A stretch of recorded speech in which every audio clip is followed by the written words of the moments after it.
Simon avance. Simon avance. Simon avance. Simon avance.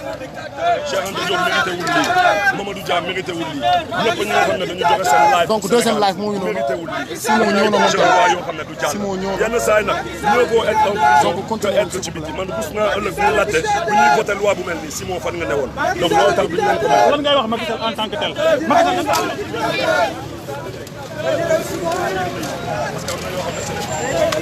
moytu.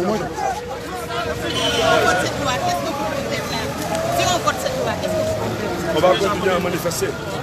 On va continuer à manifester. Vous allez marcher, vous allez prendre des banderoles, vous allez faire quoi? Je sais pas, mais on va continuer à se. Quel message?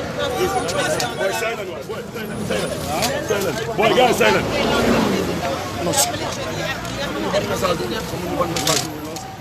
Donc Simon moo ngi noonu deuxième live bi Simon ñëw na moom dafa ñëw rendre boppam en tout cas sans problème moom ñëw na kii di Simon donc yéen a ngi gis. Simon, on n'a plus le droit de marcher au Sénégal. On n'a plus le droit. On ne fait rien. On est correct. On vous parle correctement. Et c'est comme si on n'a plus le droit de marcher, de s'exprimer, de donner notre mécontentement. Deuxième live. Ils nous courent comme des chiens. Alors que c'est juste de connaître Sénégal. Citoyens. Mais non, pas attroupement. On s'est donné rendez-vous ici parce qu'on a bunkérisé la ville. On se donne rendez-vous ici pour venir juste parler à la presse. Vous venez sur nous mécontentement par rapport à cette loi. On ne vous manque pas de respect. Li baaxul sax ci yéen. Yéen mii les policiers xam ngeen ne en âme et conscience. Li baaxul ci yéen.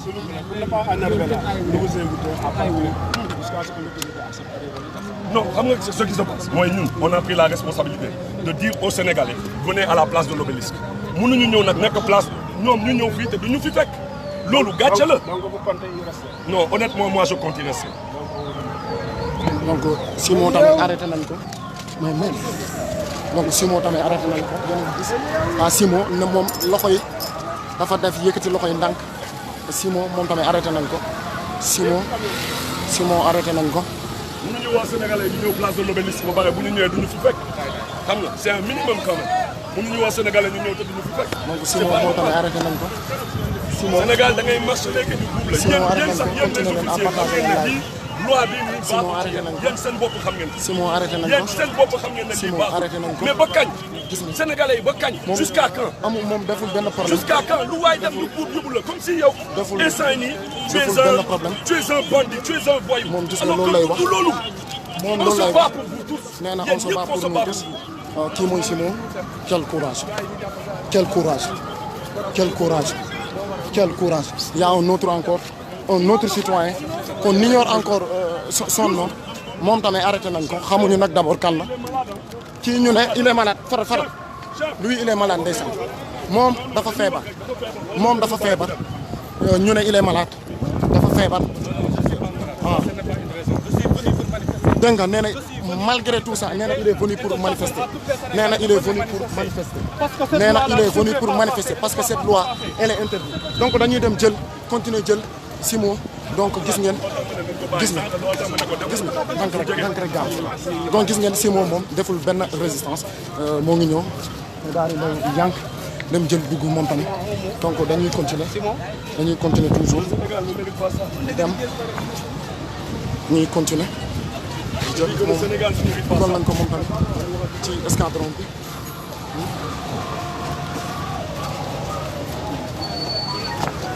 kii mooy di Simon.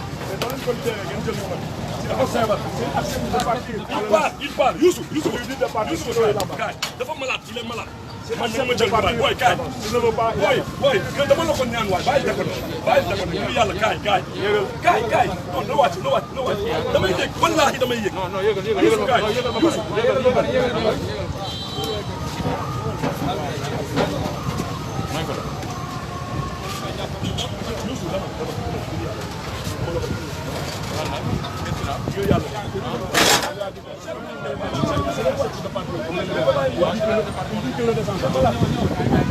deuxième vague arrestation am na ko yuuxu noonu encore Macky Sall dictateur borom moto la.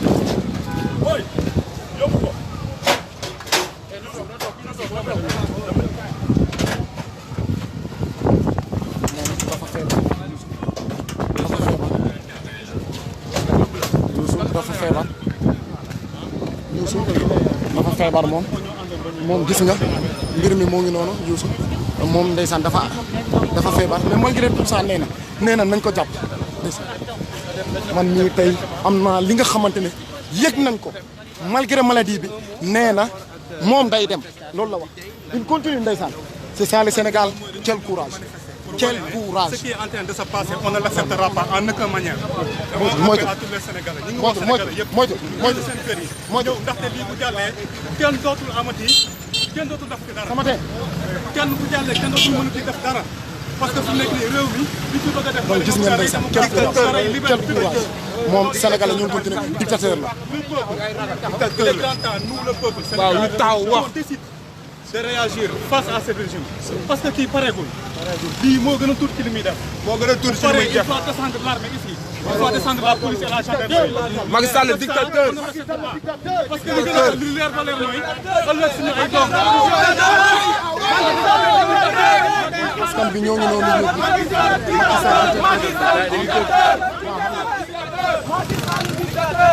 donc dañuy waaj a chargé donc ñun dañuy daal di pousse ndànk. tu vas bien. Bien.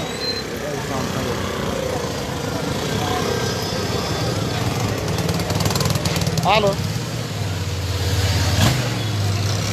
Non ko arno ran ɗum ɗo ni nanga mi waɗani hay hunde a yiide si ɓurni on to mi noddama pour ha mi anda exactement ok donc gis ngeen nous sommes là donc nous allons continuer à faire notre boulot attendre les autres Sénégalais donc ci premier live bi dama ko daggoon pour mun leen jox ci ñi nga xamante ne ñoom la ñu njëkk a arrêté mooy groupe ñoom Guy Marius Sagna ak ñoom seen ci deuxième live bii nii nag bi ma ko daggee nag automatiquement ci la Simon ñëw sans résistance mu ñëw daanaka dafa joxe boppam et un autre gars ndeysaan moom dafa feebar mais dafa taw ne tem nee na nañ ko yóbbu rek donc information boobu lañ fi am toujours ci mbir mi la donc ñun dañuy continuer di daal di jox information en temps réel donc ci deuxième live bi ce qu'on peut retenir que Simon aussi a été arrêté donc loolu la Simon a été arrêté oto bi ngeen di seen noonu moom moo ngi foofu noonu donc mbir mi nii la tëddee donc ñun ñoo ngi fi taxaw dañuy continuer toujours di daal di ci premier live bi arrestation ñoom Guy Marius Sagna ak ñoom seen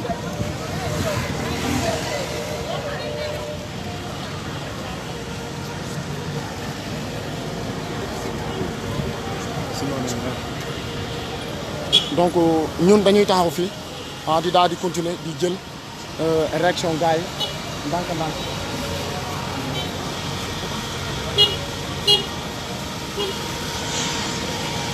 donc gis ngeen ñun ñoo ngi place de la nation ak fii gars yi donc pour l'instant arrestation yii ni lañ fi jot a am en attendant ñun ñoo ngi taxaw dañuy jéem a dem jëli réaction sénégalais yi toujours ci mbir loolu la gis ngeen de donc le peuple sénégalais a décidé en tout cas de résister c'est cette résistance aujourd'hui qui a fallu que ñoom ñëpp ñoo ngi fi donc ñun ñoo ngi ni taxaw di xool toujours yan citoyen lañ ko arrêté gis nga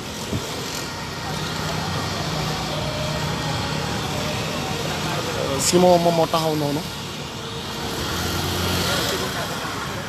donc mbir mi noonu la ñun dañuy continuer di daal di jël live bi ndànk-ndànk waaw non kii lan suur na donc damay dem daal di jël réaction fële ak gars yi c'est monsieur qui était malade mais nee na moom demul Simon moo ko ñaan pour na wàcc oto bi mais moom dafa newoon ne taxaw temm nee na nañ ko yóbbu rek waaw moom loolu la décidé que nañ ko yóbbu moom dara dalu ko. Comme les autres l'ont fait. Et ici Sénégal, le Sénégal va brûler, mais nous n'accepterons en aucune manière que le président fasse une troisième mandat. Ça, on ne l'acceptera en aucune manière. la police m'a embarqué parce que nous avons le droit de manifester. Qu'ils soient interdits et qu'ils soient autorisés, ça nous fait, ça nous met, on s'en fout de ça. On s'en fout. Ce qui est sûr en est que la Constitution nous a garanti la liberté de manifester. DJ Malick ngeen di gis noonu DJ Malick moom tamit ñëw na taxaw tem donc ñun ñoo ngi fi dinañu continuer def live bi nii lay demee ci deuxième live bi nous on va continuer toujours nii lañ defee à chaque fois bu amee arrestation rek dañ leen di jox en attendant pour ñu xool mbir mi naka lay demee donc pour l'instant information yi lañ fi jot a am. parce que ñun dootuñu dund dootuñu def dara. c'est une chose qu'on doit pas laisser passer. parce que bu fekkee pour ñun non bu fekkee pour ñun lañ koy def nañ ñu laaj suñu avis. on va faire une chose pour ñu ba pare barricade lépp loolu mënul nekk. loolu mënul nekk am loo xam c'est intelligent. tu fais une chose pour la population. demande la population son avis. c'est simple ñun ñëpp on est contre le terrorisme. mais on n'est pas des terroristes, on est un peuple libre et on doit donner notre avis sur tout ce qui se passe dans ce pays. Et comment continuer ça? Non, c'est le peuple, c'est les éléments du peuple. Nous tous on fait partie du peuple. Yomi aussi fait partie du peuple. L'important c'est que... Samaté. Non. Non, c'est une manière énorme de le dire. Là, on est là debout, à la place de la nation. Donc, nous avons fait Macky Sall parce que les gens ont tombé. Les gens ont tombé. Pourquoi? On n'est pas des prisonniers. On respecte les lois et les règles. Nous devons respecter parce que nous avons voté pour nous. Nous avons des agents, nous avons pour nous. Nous sommes pour nous. Soyons sérieux. On ne peut pas arrêter Nidov, arrêter Ndo, arrêter le coordinateur de Y'en a marre, arrêter Simon, arrêter Guy Marissagna. Pour l'an. Parce que quoi? C'est des soldats du peuple. On n'est pas contre le gouvernement parce que nous n'avons pas le gouvernement. Le gouvernement doit travailler pour nous, avec notre accord. On ne doit pas prendre des choses comme ça à la légère, sans nous. Non. Quel est le problème de cette loi, ces projets de loi? C'est quoi le problème de fond? Il y a, dans ce projet de loi, on te dit, si vous avez même l'autorisation de manifester, s'il y a des débordements, on vous considère comme un terroriste. Et le groupe de personnes, on dit c'est un groupe de personnes, on dit comment ils l'appellent? Association de malfaiteurs. Soyons sérieux. Soyons sérieux. Quand on augmente le prix du riz, le prix de l'huile, on a le plein droit de dire non. S'il y a des débordements, dans toute manifestation encadrée, il n'y a pas de débordement. Quand ce n'est pas encadré, il y a des débordements. Quand c'est autorisé, il n'y a pas de débordement. Quel est le lien avec les émeutes de mars pour vous? C'est des prétextes. Pour moi, c'est des prétextes. Avec Abdoulaye Wade, on a lutté contre Abdoulaye Wade, il n'y a eu jamais de casse. Dites-moi à quelle période il y a eu des casses en 2012? Il n'y en avait pas. Et ça ne vient pas du peuple. Et il y a des morts en mars. Soyons sérieux. Si c'est pour poursuivre, c'est dire la manière la plus simple, ils sont en train de dire merde à notre constitution et c'est pas normal. Ah oui. C'est pas normal. Ah oui. Soyons sérieux. Attendez, si on est là, si ils travaillent pour le peuple, soyons sérieux. Ils demandent l'avis du peuple, c'est important. Il faut qu'ils demandent l'avis du peuple. Tu ne peux pas dire que ce que je fais là c'est pour le peuple et tu barricades toutes les issues où le peuple puisse dire non. On est arrivé à un moment, il faut qu'ils nous respectent. C'est pas parce qu'on les a donné le pouvoir, ils oublient que c'est nous le peuple qui les a donné le pouvoir. Avant d'être là où il était avec nous là. Aujourd'hui, il est assis sur cette position-là. Nous, on reste là où on était, parce qu'on est le peuple. On ne peut pas dire que oui, terrorisme, on sera toujours contre le terrorisme, mais pas sur cette forme-là. Pour vous, il y a un mélange, c'est un amalgame, c'est ça? Grave même, très grave. Si vous voyez sur ce projet de loi, on ne parle que de cela. La manifestation, quand c'est autorisé, quand vous prévenez que je dois faire une manifestation, s'il y a même, comment ça s'appelle, il y a un débordement quelconque, vous êtes considéré comme un terroriste. Attendez, soyons sérieux. On n'est pas dans un pays de dictateurs. S'il te plaît, Monsieur le Président, dis à tes conseillers de réfléchir mieux que ça. On vous a donné l'opportunité de manager le Sénégal. Être manager, c'est pas être au-dessous des Sénégalais. C'est être avec les Sénégalais. Ça, c'est être au-dessus des Sénégalais. Pour être au-dessus des Sénégalais. On ne va pas le laisser faire. On ne va pas le laisser faire. Donc, le message est clair. On ne va pas le laisser faire. Donc, il y a notre camarade aussi. 12 yi nii moor buñ ñu gën a gore buñ ñu gën a gore kon nañu tay la suñu live xeex ngir Sénégal parce que lii bu jàllee mais ku nekk nag na nga pare nag jàppal ne moom ab jaam ngay doon ak ku munta doon kon nañu xeex lu mu jar nañ ko def parce que lii munta woy Macky Sall moomul réew mi dañ koo dégg réew mi kon nag kuy toog di naan man sama yoon nekku ci ñoom ñëpp a yem wallaahi azim sa bës a ngi ñëw te di ko layoog sénégalais yi kon maa ngi woote peuple yi nañu jug xeex man loolu la am lu may wax. léegi sëñ bi dañ bëggoon xam rek tey jii maanaam tey liñ ko tuddee terroriste ndax yow loolu ngay blâmer wala parce que ñoom dañ ne lu acte terroriste mooy manifestation yi ñuy def ak yooyu yow ñoo ko blâmer wala ak ban dégg-dégg nga am ci loi bi te loi bi ñu signé léegi. man li ma ci mën a wax mooy affaire bi ci benn côté la cible bi mooy kan parce que li ñuy di ruumandaal di jaar di droite mooy Ousmane Sonko moom la.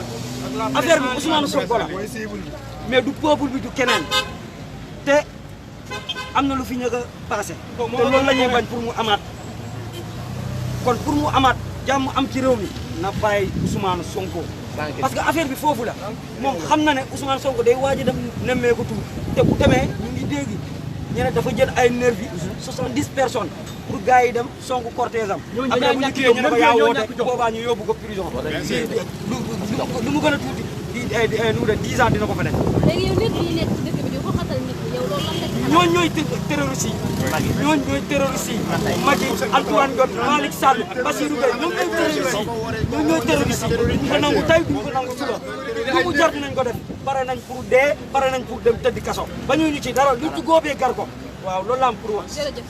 léegi bàyyi man li ma leen di mën parce que l'heure est grave te bu ñu xoolee la génération à venir ñun ñëpp dañuy not. bien sûr yii seen wàllu wéy na et ñëpp xam nañ complot bi am comme que mars bi jàll na te lii yëpp pexe la. pexe bi mooy lan takk ñu ci buumu jàpp te li ma leen di wax nag bu ñu seetaanee ba lii jàll vaut mieux que ku ci nekk dem uti nationalité ci yeneen pays mais aussi mënuñu accepter li ci mel ni réewu Sénégal gis nañ fi ay ndaje et gis nañ fi des menaces yoo xam ne à chaque fois dafi am tey du ñu nangu ay imam war a taxaw di ñaxtu li ci mel ni góor jigéen ñu jël leen def leen ay terroristes jël leen tëj leen de 5 à 20 ans duñ ko nag parce que réew mi du ci fen du ci tappale du ci kàcc lañ koy yore ci discipline lañ koy yore la moindre des choses ñun ay ndaw lañ ñun ñoo jël dénk si bu ñu ko dénkee nag da di yoon ki la dénk war ngaa mën a ñëw taxaw ne ko sa kër gi kat am na la ma cay def jox la avion mais dooy ñëw du jour au lendemain ñëw indi sa benn code pénal sa benn loi teg ko imposé ko Sénégalais pour vous dire franchement la vérité Macky Sall c'est un dictateur parce que fii muy jëm ni moo raw mbëbëtu ñëpp dégg nañ histoire mbëbëtu Macky Sall li mu def nii ci histoire adduna kenn musul jël mbir yu mel nii di ko teg sa doomi réew parce que tamit à quoi qu'on dise sëñ bi ñun dañu nekk fii ñuy gis ne suñuy morom jaar ci géej gi di dee plus de 420 te loolu yëpp boo xoolee ñu koy def mooy lan ñii terroristes et terroristes yi ñenn la mooy ñi ñu jiite parce que luubal am nañ fi et sans comprendre dañ fi sàcc ay milliards ñu tuddi fay scandale bu fekkee nag da ngaa bëgg a jubal bi da nga koy tàmbalee si ñu jiite fii gis nañ fi scandale ak scandale am na fi bu ñu sonal man li ma leen di mënti wax la jeunesse sénégalaise soyez conscient et jël leen seen i responsabilité xam ne fii lépp lu way di def sa bopp nga koy defal sinon dem leen ngeen xooli nationalité d'autre part et fonder là-bas vos familles parce que bu boobaa Sénégal amatu leen fi njëriñ nit day taxaw sàcc ay milliards nga wax ñu jàppale na la noo takkal la ay pot yóbbu la kaso tëj la ci loo xam ne sa droit la sa devoir la nga war ko war a mën a ñaxtu duñ ko nangu duñ ko nangu parce que dafa am yenn yoo xam ne dafa yenn maanaam tey mën na am na presque ñenn ñoo xam ne ñoom seen doom yi presque ñoom seen doom yi tey naa wax ne lépp jàpp mais ñun suñu avenir après nan la après suñu génération doom nan lay demee bu ñu tënkee mooy mbuumu jaam jot te nag lenn la dañ koy waxte léegi ci benn projet lañ ñu woo projet boobu ñu woo mooy defar Afrique nañ ko accepté oui non nañ ko accepté loolu moo am Sonko dafa woote benn combat boo xam ne arrangé wul njiitu Macky Sall arrangé wul les Occidentaux mais nag sëñ bi ki la woo kaa ñu négocier suñu pétrole kaa ñu négocier suñu gaz kaa ñu négocier waat ñëpp war ci mën a am jàmm ñun dàquñu kenn fii pays de la teranga la et dootuñu nangu et duñu nangu aussi fii góor jigéen di taxawaal boo ko laalee ñu ne la non terroriste nga duñ ko nangu te loolu bu fi sénégalais yi toogee seetaan loolu góor jigéen fii la lay romb di fonante ci mbedd te doo ci mën dara l'heure est grave bu ñu nangu nag suñuy grand frère gën ñu war a mën a gore taaluñu lakkuñu sénégalais bokk na ci nit ñi gën a discipliné ci àdduna dafa jàmm Sénégal fii buñ ko waxee teranga bi mooy lan jàmm ji teranga boobu nag du ñu nangu ñu koy yàqal terroriste si buñ koy xoolee min ko mi xaal pulaar mais du ma nangu mukk yi xewoon Rwanda entre des ethnicismes entre les Hutus et les Tutsis ñu jël ko dem dugal ko ci réewu jàmbur tas ko ba Rwanda ñëpp gisoon nañ ko mu mel man du ma ko nangu parce que j'ai des amis Joola j'ai des amis Socé j'ai des amis wolof yi ma foowa ndox et je pense que donc affaire bi nii la tëddee ñun dañuy continuer toujours daal di dem jël réaction yi ak gars yi may ma jàmm s'il vous plaît may ma délégué général Mame Ousmane Wade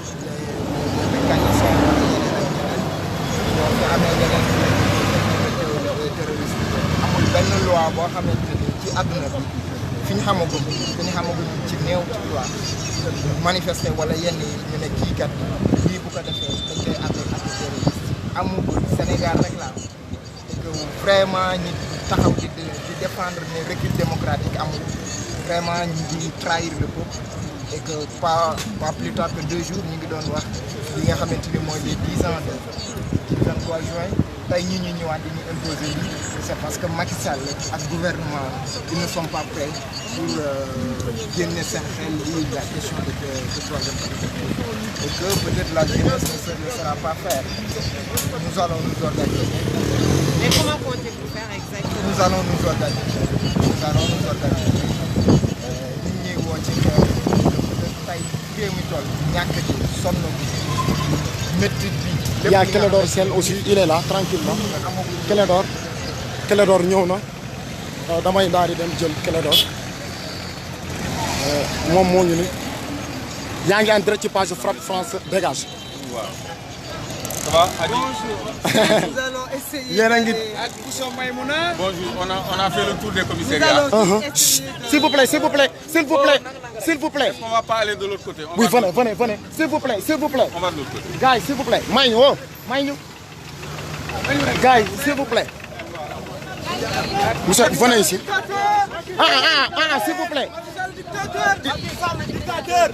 S'il vous plaît. S'il vous plaît. Qu'ils se mettent... Comme ça, c'est bon, je pense. Attendez, c'est vous qui devez aller de ce côté-là. D'accord, comme c'est bon. Vous preniez l'arrière-plan là. D'accord, comme c'est bon. May ñu. Ok, c'est bon. Drapeau, prenez le drapeau. Ok, c'est bon.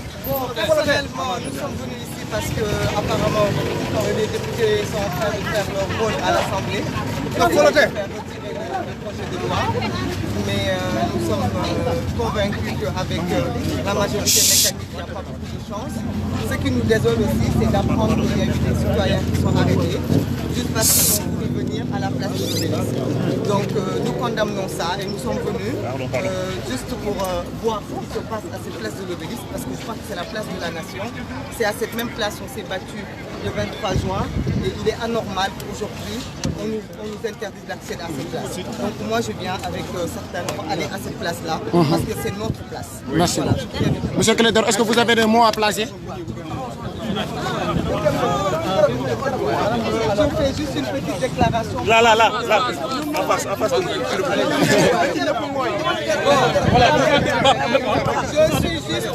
Je tiens à me présenter. Je m'appelle Maïmouna Bousso. Je suis une citoyenne née après la colonisation, née après les indépendances, née après l'esclavage, donc née dans un pays libre. Et toutes mes libertés sont en train aujourd'hui d'être menacées par ce projet de loi.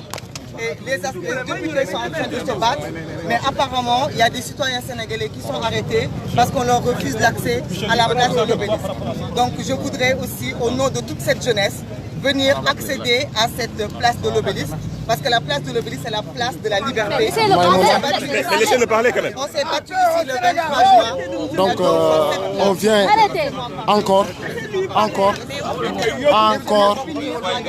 probablement. Laissez-moi finir ma déclaration. Laissez-moi en tant que personne. Non, ce projet de loi est liberticide. Parce que là, on n'est même pas...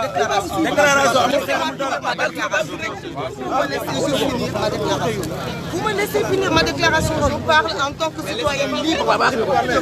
Non, c'est pas la peine. Oui, mais laissez-moi. Ne me tirez pas. Ne me tirez pas, monsieur. Je vous suis, mais ne me tirez pas. Donc, c'est juste pour dire ça. Nous sommes venus sans violence. Nous sommes venus sans violence pour accéder à cette place de la nation où nous nous sommes battus le 23 juin 2011. Le 23 juin 2011, nous nous sommes battus pour qu'on ne tripouille pas notre constitution. Et c'est la même chose qui se passe aujourd'hui. Non à la dictature! Le dictateur! Macky Sall le dictateur! Macky Sall le dictateur! Macky Sall le dictateur!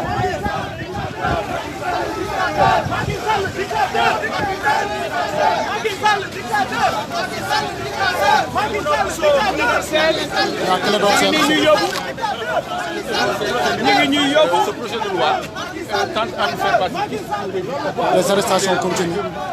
Les arrestations Maïmouna bàyyi nañ ko Clédor bàyyi nañ ko.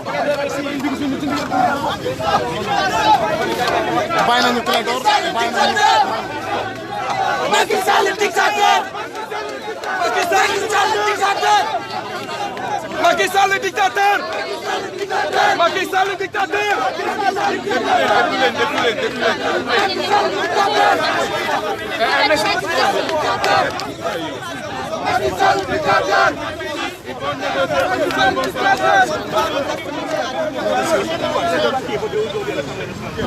Nous avons donné un mandat aux députés du peuple pour représenter nos droits. Aujourd'hui, nous ne sommes pas là pour accepter que des députés se réclament députés de la majorité de Macky Sall et votent des lois qui sont anticonstitutionnelles. S'il vous plaît. Macky Sall le dictateur! Macky Sall le dictateur! Macky Sall le dictateur! Macky Sall le dictateur! Macky Sall le dictateur! Macky Sall le dictateur! Macky Sall le dictateur! Macky Sall le dictateur! Macky Sall le dictateur! Macky Sall le dictateur! Macky Sall le dictateur! Macky Sall le dictateur! Macky Sall le dictateur! Macky Sall le dictateur! Macky Sall le dictateur! Macky Sall le dictateur! Macky Sall le dictateur! Macky Sall le dictateur! Macky Sall le dictateur! Macky Sall le terroriste! Macky Sall le terroriste! Macky Sall le terroriste! Macky Sall le terroriste! Macky Sall le terroriste! Macky Sall le terroriste! Macky Sall le terroriste! Macky Sall le terroriste! Macky Sall le vent pur! Macky Sall le vent pur! Macky Sall le vent pur! Non, pas une question. Allez-y, s'il vous plaît. Macky Sall le terroriste! Macky Sall le terroriste! Macky Sall le terroriste!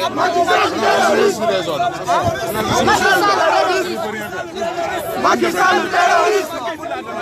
Macky Sall le terroriste! Macky Sall le terroriste!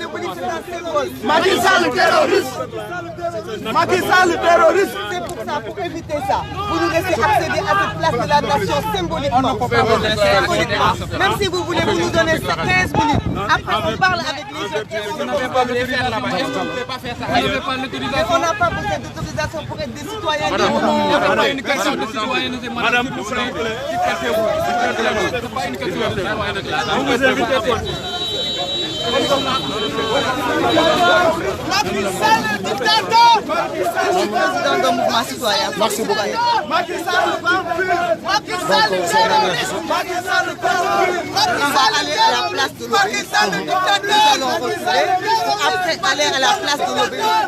C'est la place de la nation. Macky Sall, le terroriste! Macky Sall, le dictateur! Macky Sall, le terroriste! Vous avez appris que Guy Marius Sagna, Kilifeu et les autres sont arrêtés. Qu'est-ce que ça vous a fait exactement?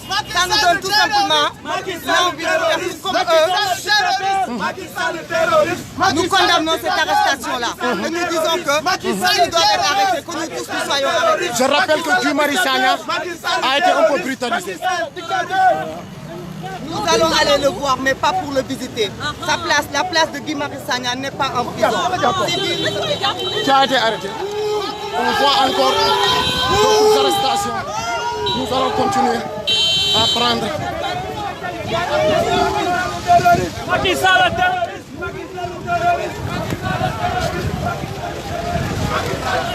C'est Clédor. C'est Clédor. Clédor est arrêté. Clédor est arrêté. Clédor est arrêté. Clédor est arrêté. Clédor est arrêté. Clédor est arrêté. La chemise a été déchirée. Clédor aussi.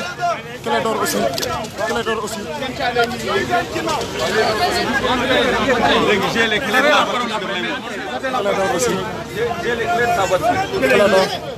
Clédor est arrêté. La chemise.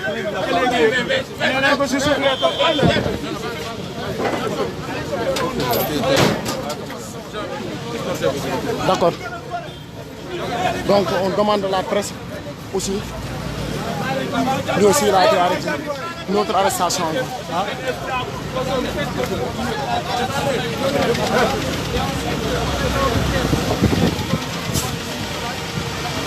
Donc c'est ça. Et il y a Clédor Sène aussi. Il est arrêté. Clédor est arrêté. Maïmouna est là. Maïmouna est là elle aussi. Waaw waaw Maïmouna part. Elle est en train de discuter tranquillement. Clédor est là. Clédor aussi est arrêté. Clédor aussi est arrêté. On nous demande de pousser. On nous repousse. Nous sommes toujours place de la nation. Donc arrestation, moo ngi continue. Les arrestations continuent toujours. Hein, les arrestations continuent. Hein, c'est ce que nous avons vu ici. Hein, donc les arrestations continuent. Clédor Sène aussi, il est arrêté.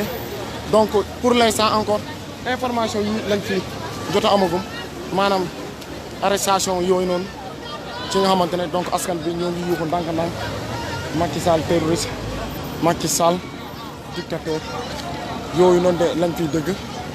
Donc gis nga population bi ñoo ngi continue toujours di yuuxu ah Macky Sall terroriste, place de la nation toujours dañuy continuer jox leen li nga xamante ne mooy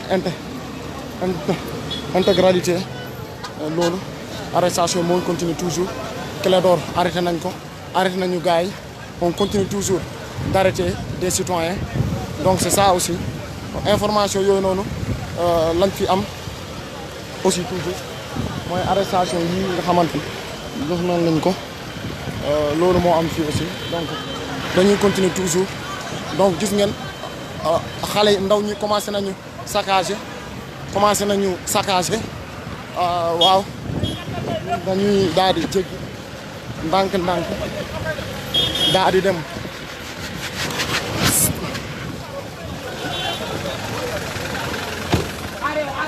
donc yéen a ngi gis ndaw ñi le délégué général moom moo ngi ne Ousmane Adi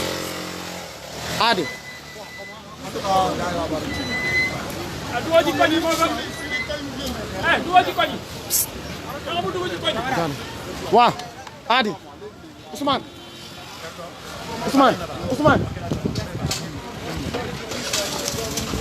Ousmane. Adi, allez-y, c'est bon. Moi, je reste là, allez-y, c'est bon. Jama. Hein? Oui, d'accord. Il n'y a pas de souci. Donc, nous allons continuer. Le délégué général, je rappelle que Mme Ousmane Wade, il était ici avec nous aussi, Mme Ousmane Wade. C'est ça aussi, l'information, comme toujours. Il va en tout cas assister les camarades. Donc, pour l'instant, continuez toujours à suivre ce qui se passe actuellement ici, à la place de la Nation. Je rappelle que Clédor Sène est arrêté. À part Clédor Sène, il y a aussi Assane Diouf, il est là, tranquillement. Assane Diouf est là. Donc nous allons toujours continuer. Parce qu'il était là. Guy Marius Sagna, il était là. Ils veulent faire de Guy un martyr comme ça chaque fois. Donc la police elle est là. Elle veut en tout cas, elle veut pousser. Hein? Elle veut préparer. Elle prépare à charger. Prépare à charger. Là-bas, c'est la population. Hein? C'est les Sénégalais qui sont là. Hein? Tranquillement. Moi tout là. Hein? Donc vous voyez, tous ces pierres, ça a été déposé par les citoyens. Donc on s'apprête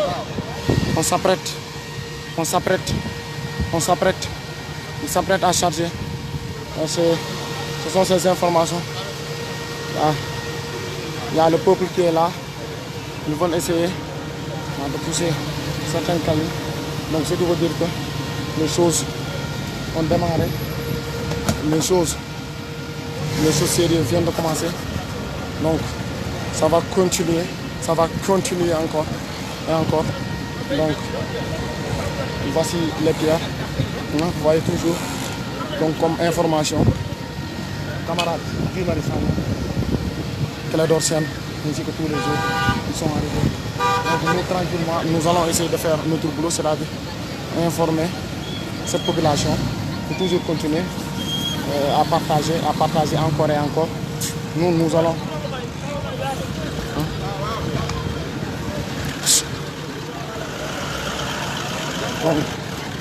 donc, nous allons continuer à suivre tranquillement ce qui va se passer.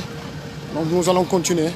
Donc de grâce, continuez s'il vous plaît à partager nos lives comme information de cette deuxième en tout cas vidéo qui a été lancée. La première, c'est l'arrestation de Guy Marius Sagna, Bentaleb Sow, ainsi que les autres. Sur cette deuxième vidéo, on voit que Clédor Sène, Simo, tous ces gens ont été arrêtés. Et là, cette jeunesse, ils ont commencé en tout cas attention. Hein? Donc c'est ça. De l'autre côté, vous voyez, ils ont commencé à brûler. Hein? Donc voici ces informations. Donc c'est ce qui se passe ici actuellement. Donc vous voyez, c'est ce qui se passe. Nous de notre côté, nous allons essayer de suivre ça, tout ça de près. Nous allons toujours continuer de suivre ça de près. Nous allons continuer de suivre ça de près. En attendant.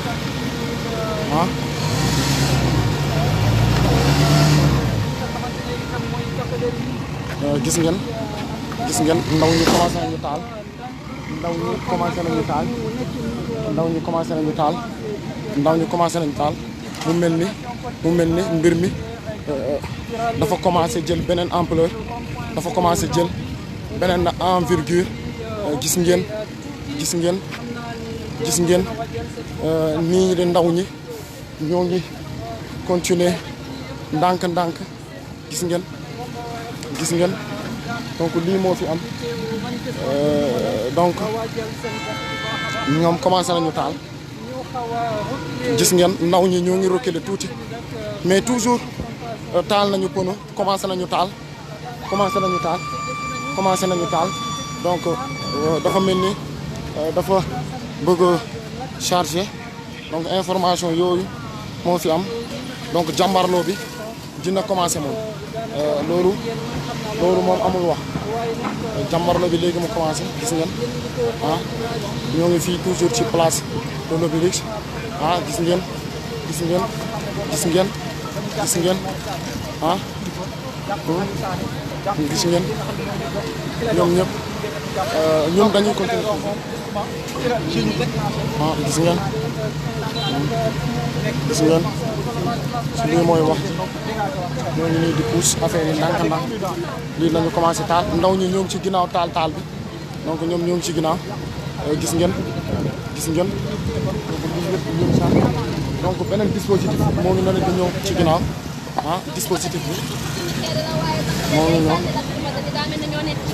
waaw ñoom la di lacrymogène ñoom ñoo nekk ci ginnaaw ah donc gis ngeen toujours affaire yi mu mel ni dafa bugg jël beneen tournure commencé na jël beneen tournure kay donc ñun nii la ñuy def dañuy continuer toujours di ànd ak yéen ah di jox leen information gis ngeen beneen oto tamit ñëw na ah gis ngeen nii na la ñu am comme information donc mbir mi mu mel ni ah dafa commencé am beneen tournure la bëgg a am ah comme ni ngeen ko gisee noonu gis ngeen ñun ñi sax dañuy jël daanaka ay risques rien que pour jox leen information bi en temps réel ah ñun ñoo ngi noonu ah dañuy dem donc mbir mi dafa mel ni commencé na donc information yi lañ fi jot a am que ndaw ñi commencé nañu taal ñoo ngi seen fële moom drapeau Sénégal bi moom la tax ñi nga xamante ne ñoo war a sànni lacrymogène bi ñoom ñoo ngi ci ginnaaw donc mbir mi nii la tëddee affaire bi ndànk-ndànk la gis ngeen moom auto police bi dafa mel ni dafa bëgg tourner defaraat xëy na loolu am na ñii ñoo ngi waaj a sànni dafa mel ni ñoo ngi waaj a sànni mu mel ni ñoo ngi waaj a sànni mu mel ni dañuy waaj a sànni man damay daal di jëm ci beneen côté bi xëy na topp kii bi mooy Oudé Malick moom nga xamante ne moom tamit bokk na ci yëf yi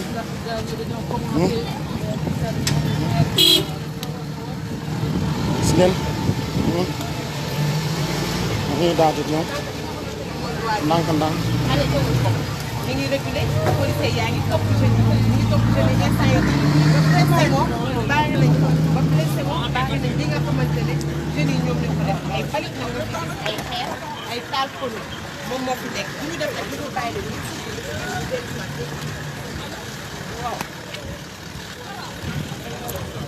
donc dañuy continuer lii yëpp di ànd ak journaliste yi ndànk-ndànk jox leen information yi ci li nga xamante ne moom moo fi am actuellement place de la nation ñu gis sénégalais yi ñoo ngi noonu gis ngeen affaire bi sénégalais yi ñoo ngi noonu génn nañu ndaw ñi commencé nañu taal bi moom commencé na donc gis ngeen lii lañ fi am comme information ci li nga xamante ne war nañ lañ ko jox et je rappelle que ci première vidéo bi arrestation ñenn Clédor Sène arrêté nañ ko Simon arrêté nañ ko Guy Marius Sagna Bentaleb ñoom Gadio ñoom ñëpp dugg nañ seen biir kër yi ils ont été arrêtés donc situation donc nga gis tournure bii la jël ñun ñoo ngi continuer di dem jëli éléments yi ndànk-ndànk gis ngeen lii moo fi am actuellement mbir mi commencé na ñun mi sax ñoo ngi jël en ay risque rien que pour bégal leen dañuy continuer jëm nekk ci kanam gis ngeen lii moo fi am gis ngeen moytul Malick kaay DJ Malick moytul donc ndaw ñi commencé nañu sandi gis nga commencé nañu sandi ay xeet ñun sax ñoo ngi jël ay risque waaw mais loolu yëpp pour en tout cas jox leen information yi loolu noonu kese moo ko waral mais ndaw ñi commencé nañu sandi donc ndaw ñi commencé nañu sandi ay donc gis ngeen ah xale yi commencé nañu sol takk ay drapeau. père moytu xeer yi. moytul xeer yi nga dem mais xoolal de. da ngay xool parce que xeer yi nii lay jóge moytul donc jigéen sax. waaw naka mu. ça va prudence moytul nag. booy ñu ngi tànn. non si te wóoru ñoom instant ni xamewuñu kenn moo tax ma ne pour ñun tamit ñu xaw a kii sóoraale donc gis ngeen xale yi commencé nañu sandi information boobu lañ leen mën a jox fii ci nga xamante ne mooy place de l'Obélisque. xale yi commencé nañu sandi gisoo lacrymogène ni commencé na jolli loolu yëpp pour naan projet de loi bi ñoom d'accorduñ ci. ah gis ngeen lacrymogène yi commencé na lacrymogène yi commencé na lacrymogène yi commencé na lacrymogène yi commencé na xeer yi commencé na ñun sax dañuy jël risque ah gis ngeen takk lakk-lakk yi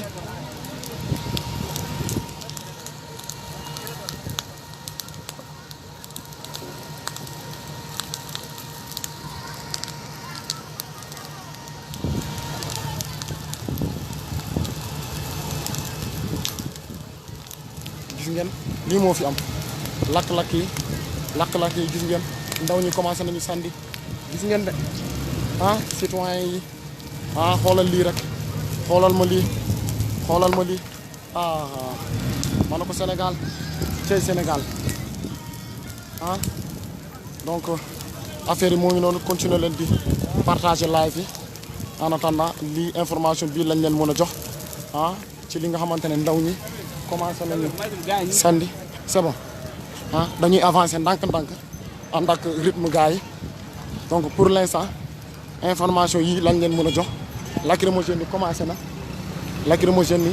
na ndaw ñi commencé nañu sandi ay xeer ñun taskatu xibaar yi ñoo ngi nii taxaw di taxaw tem gis ngeen ñoom ñoo ngi avancer ndànk-ndànk gis ngeen mbir mi gis ngeen affaire bi man ko affaire yi commencé na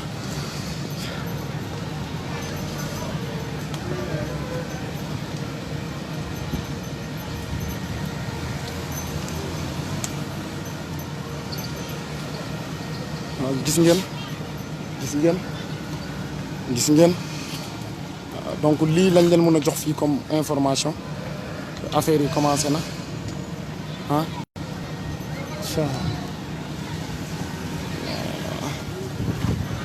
gis ngeen affaire yi commencé na lakk-lakk yi mais man batterie bi waaw moytul digg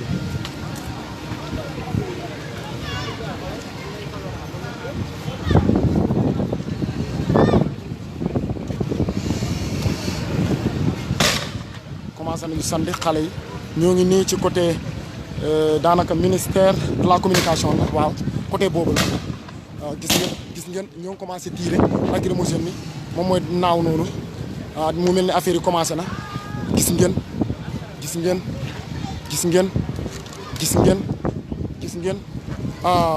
ay Sénégal man ko lii mooy Sénégal yëpp di ko waral mooy projet de loi bi nga xamante ne bii dañ ko war a voté fan gisoo booy taal nañu ci kanam encore donc lacrymogène yi commencé na moytu leen Malick moytu leen soxna si moytu leen presse bi moytu leen ah gars yi moytu leen donc gis ngeen xale yi bàyyiwuñu kenn ñun sax ñoo ngi ñuy sandi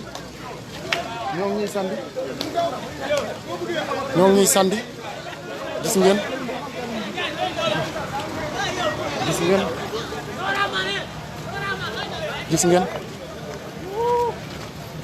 ah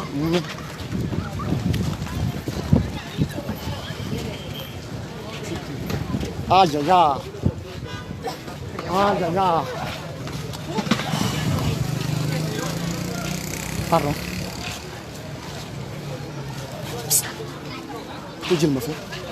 tëjal ma sac bi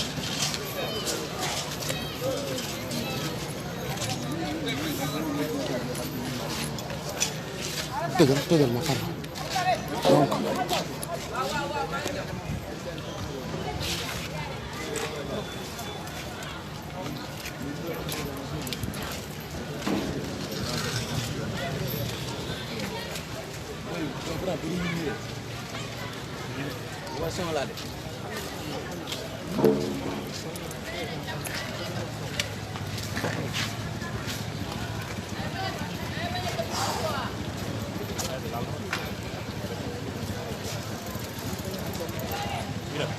aca ñu dem donc dañuy avancer waat sóoraale la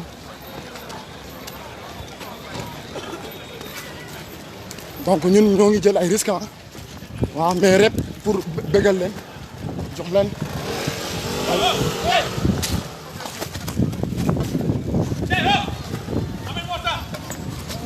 amel moo sax waaw montre leen tur bi encore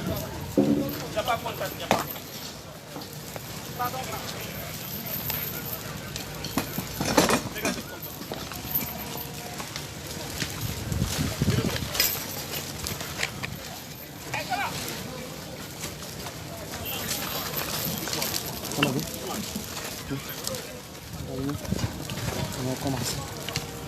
Ah.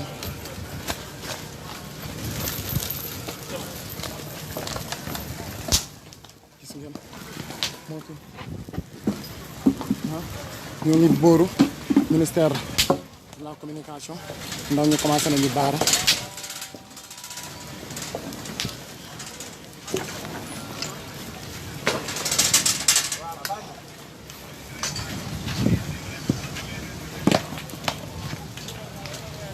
nañ suñ tableau bi quoi. daanaka nañ suñ tableau bi quoi. léegi ku ñëw réer. moto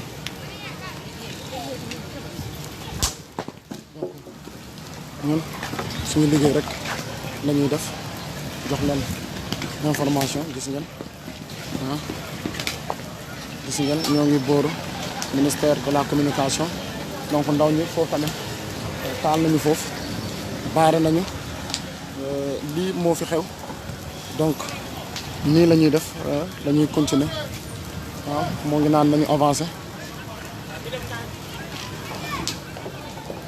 ndaw ñi commencé na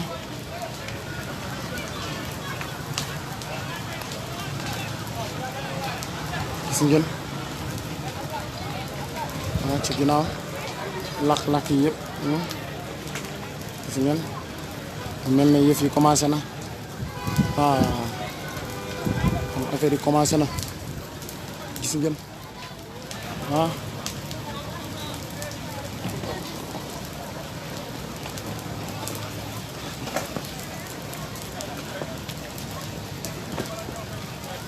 mu mel ni affaire yëf yi commencé na pour l'instant ñoo ngi taxaw kan taxaw waaw di leen jox information gis ngeen lii lañ leen mën a jox pour l'instant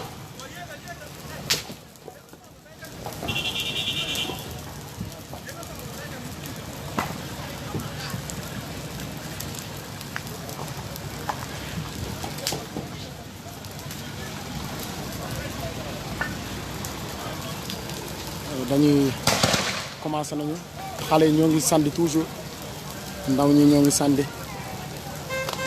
ngi sandi ah te projet de loi bi moo ko waral projet de loi bi moo ko waral commencé nañu taal gis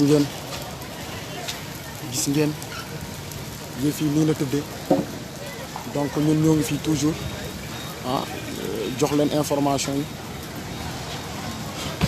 en temps réel donc yëpp fii la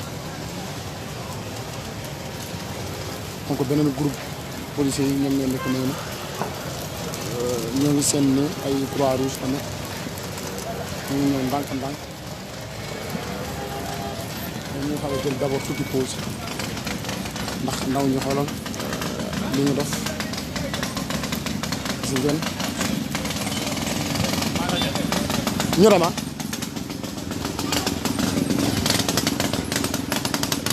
ñun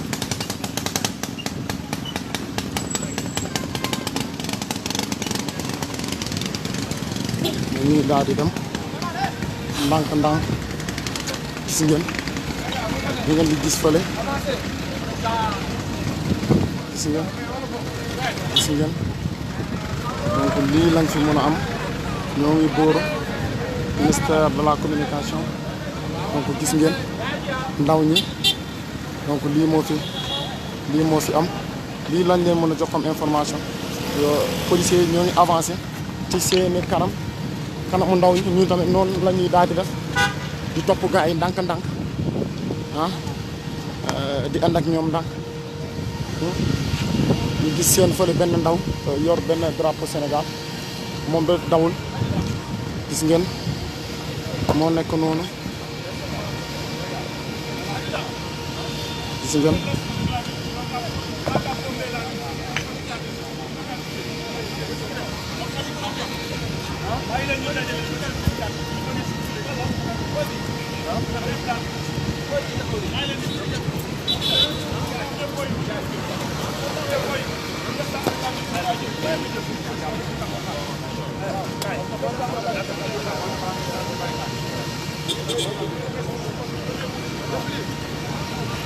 ok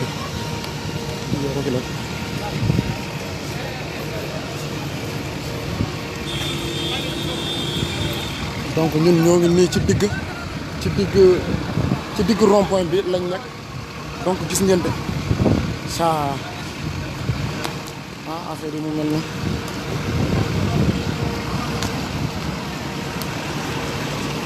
gis ngeen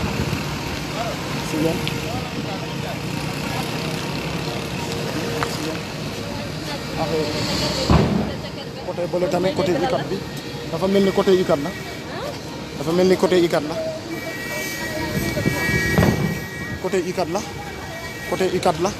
côté ICAT moo ñu si nañ koy ke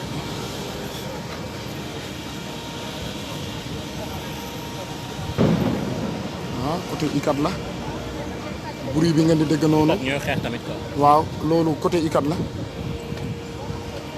comme noonu côté ICAT la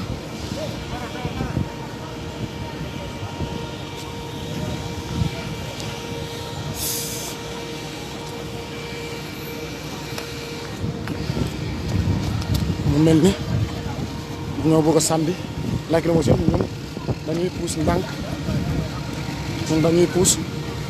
ndax fu mu nekk nii dañoo encercler côté beneen tamit gis ngeen mooy côté ICAT bi yéen a ngi gis mbir mi daal mu mel ni tey nii la côté ba fii est-ce que duñ leen dem fale waaw donc côté université bi la donc côté boobu noonu puusal gis ngeen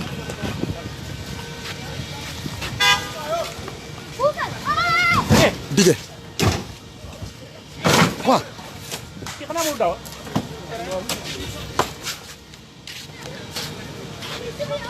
waaw dafa mel ni pression xaw ma frein bi donc mu mel ni taximan bii moom dafa mel ni oto bi moo amul frein ndax dafa wàcc ñëw rek xaw mu ñu frein bi la donc yaakaar naa lii xëy na lii tamit information la donc taximan bi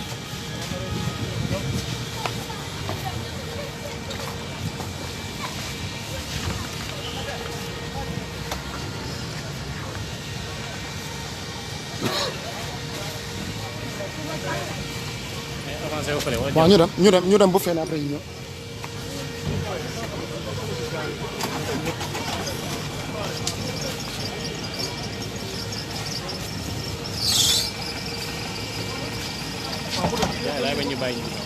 waaw loolu la tamit wóoru donc côté ICAT bi tamit mu mel ni heure bi foofu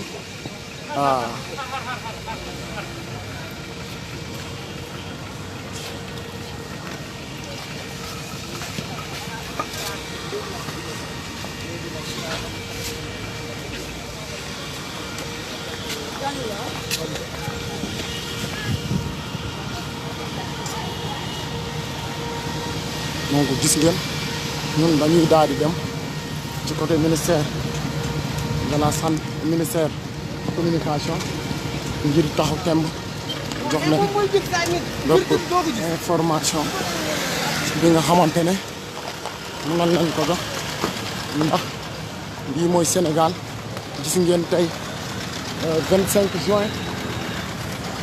juin mu mel ni 23 juin 25 juin bi tey bi dafa mel ni 23 juin donc je rappelle que du 23 juin mais 25 juin la tey mais 25 juin tey bii dafa mel ni 23 juin waaw loolu moom mun ngeen ko jàppee noonu donc continuer leen toujours à partager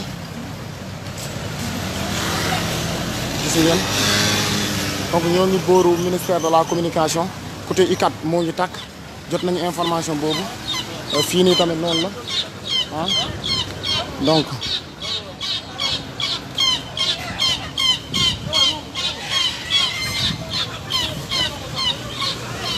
waaw nañu sóoraale ci ginnaaw bi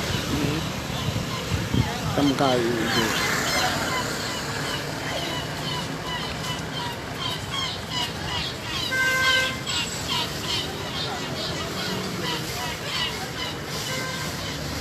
yëpp projet de loi bi moo ko yëpp projet de loi bi la ndax gis ngeen ñu ci bëri d'accorduñu ci li nga xamante ne mooy projet de loi bii donc gis ngeen donc yéen a ngi direct ci page bi continuer leen di partager.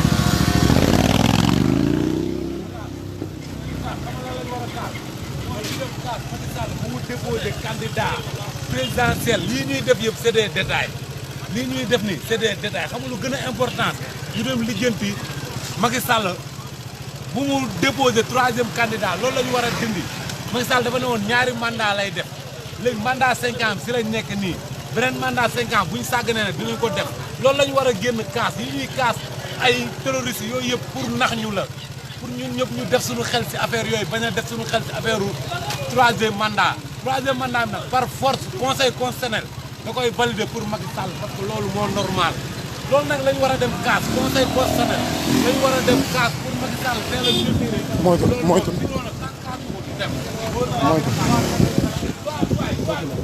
waruñu dem ci diggante gaay yi askan bi ak ñi waru gis nga non si maanaam ñun waruñu nangu nekk ci digg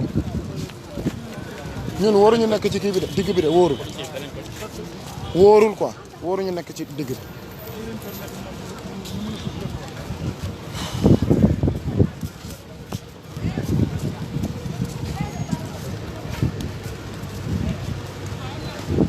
Dijé duñ doon jéem a xool yoon bi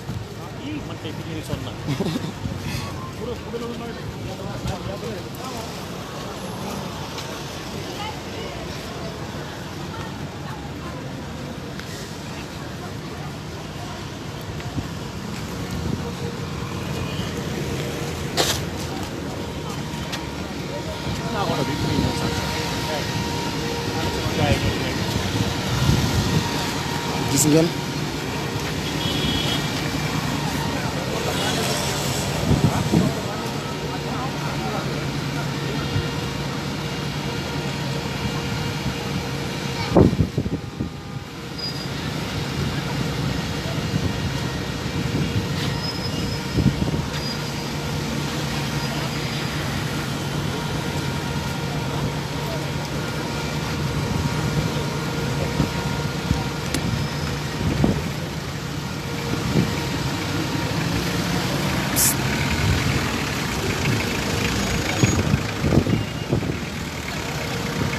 ñun ñoo ngi nii ci rond-point bi toujours gis ngeen donc information yi lañ leen mën a jox pour l'instant arrestation yi nii la tëddee donc am na ay arrestation yu bëri ndaw ñi commencé nañu taal mais dafa mel ni situation bi calme bi moo ngi ñëwaat ndànk-ndànk donc affaire bi nii la demee ñun dañuy continuer di daal di jël quelques images ndànk-ndànk mu mel ni calme bi reprendre na.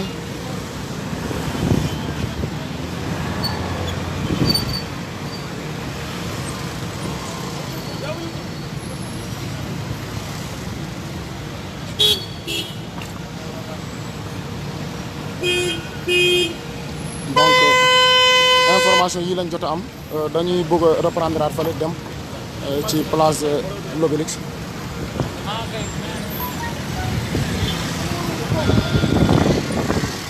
Allô Adi allô allô donc Adi c'est Gérard, donne-moi ta position s'il te plaît. Allô allô oui fan nga nekk où es-tu oui.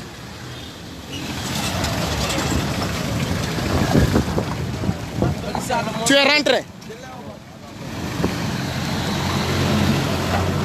Tu es rentré ou bien?